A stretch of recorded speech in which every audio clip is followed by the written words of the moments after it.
Yeah. It's too bad? No, I'll find a... Try it again. I mean, it's like if you play a match, you'll have to find it anyway. If you have the sun right in your face, which, you know, a lot of people avoid this in practice, but in a match, this is unavoidable, so you have to practice it. So the sun right now is at like 2 o'clock, okay? So you want to avoid tossing at 2 o'clock. You want to throw more towards 12, away from the sun. Okay. So arc your toss a little bit more towards 12. Better. There you go. Don't be afraid to throw it higher. It's okay for the ball to come down a little bit. And more in front, Bremen. Yeah, you made contact behind your head there. Okay, that was too far in front and too low. These are the type of things that you can detect in a match and you can feel. You know, if you make contact that far in front or that far behind, you can probably feel it and then correct it. But you know, you corrected it too much on that one. Yeah. It's still a little bit too low. Don't be afraid to throw it higher. You see the difference? Yeah. That's a humongous serve, man.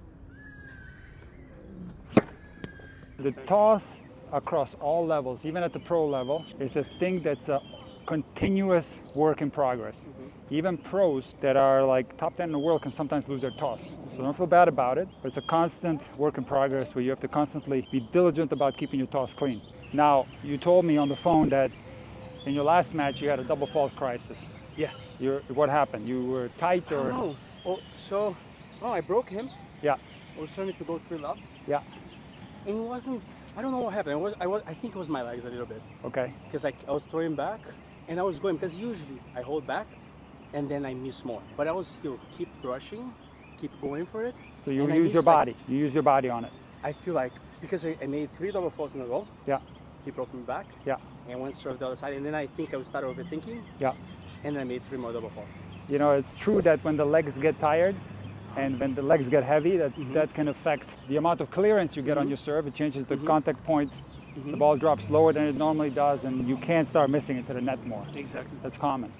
Or you overthink because like you're missing. Look, and then you lose the contact point. There's a lot of things can happen. Often a lot of players get tight and they get a little bit tentative and they start decelerating, and that's a kiss of death. You start double faulting just as much. But I was proud of myself because usually I'll retreat.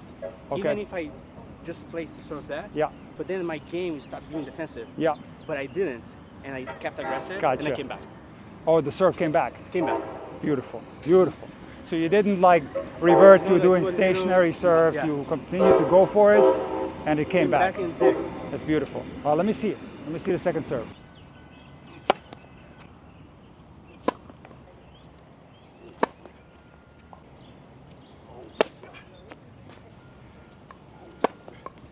What's supposed to happen is that the left arm drops at the same time as the racket drops in the back. It's the simultaneous dropping of the left arm and the racket head going behind your body. That's a simultaneous movement, and it's perfect here. Now you notice how much you rotated into the contact, so that's not good. Okay. We need to stay more sideways. Okay. It's not as much of a tilt. So it's not so much that you're dropping the arm early, it is dropping at the same timing, but you're having less tilt compared to the first serve.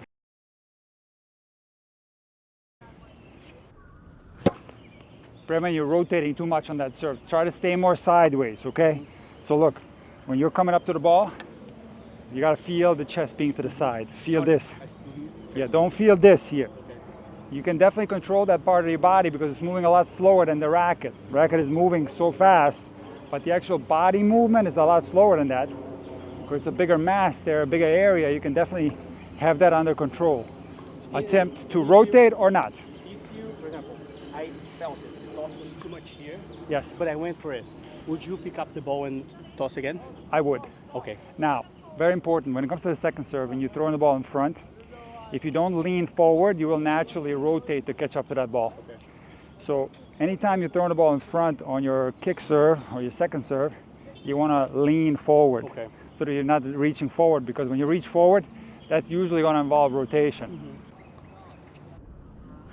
Stay a little bit more sideways. Come on, hold that torso rotation. When you make contact, chest is pointing towards the side fence.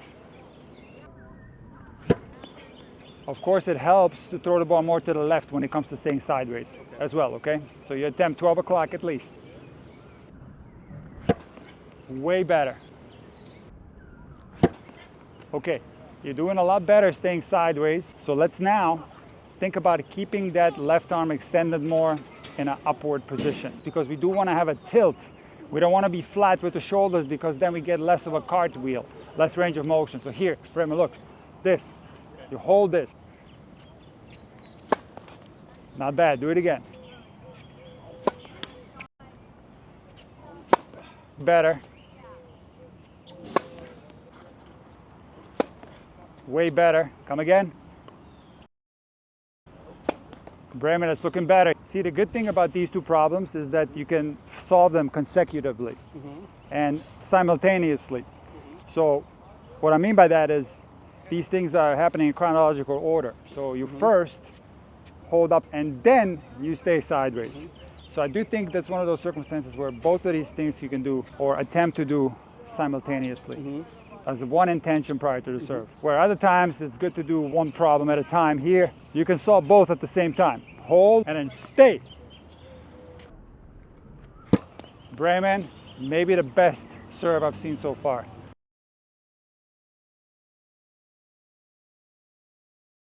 That feel better? Yeah, I think it's because my toss sometimes is too low and I rush. I had a little bit of time to track with my hand. Yes. And I went for it. Bremen, you bring up an excellent point. I think that can be related. So when your left arm is not fully extended and it's at a lower place, that's when you may be rushing the toss. That's when you maybe don't trust your toss. You're throwing lower. That affects everything in the serve. It's like a chain reaction. Yeah. It's a chain reaction. A lot of things go wrong because of that one thing that you did. But it's really, you still go for everything that you do, or you have to adjust something? That's a really good question, Bremen. So when it comes to the wind, you have to analyze where the wind is blowing from. So if the wind is blowing behind you, behind your back, forward, right? If you throw your normal forward toss, it's going to end up too far in front, right? So you want to adjust that by throwing a little bit more behind. When the wind is blowing against you, if you throw your regular amount in front and the wind blows the ball back, ends up behind you, you have to throw more in front than you normally would. If the wind is blowing from the sides, you have to make sure that the wind is not carrying the ball too far to the left or the right. You have to make an adjustment there. If it's blowing from left to right from your perspective, and you try to throw at 1 o'clock, ends up at 3 o'clock, you attempt to throw it at 11 o'clock. Now the tricky part is that wind is very unpredictable. It's not constant, so there are gusts of wind. Exactly. So you make an adjustment on one serve and it works. Make the same adjustment on another serve, the wind stops, and now you have a horrible toss on your hands. So it's very, very challenging. Yeah, for sure. And you have to be patient and just go with it. For sure. And try to Makes make sense. solve problems. It's tough, huh? It's very tough. Yeah. So right now the wind, It's coming you like put your this hand way. up, it's coming left to right. Yes. So you take that into consideration a little bit. I would avoid 1 o'clock, I'll throw at 12.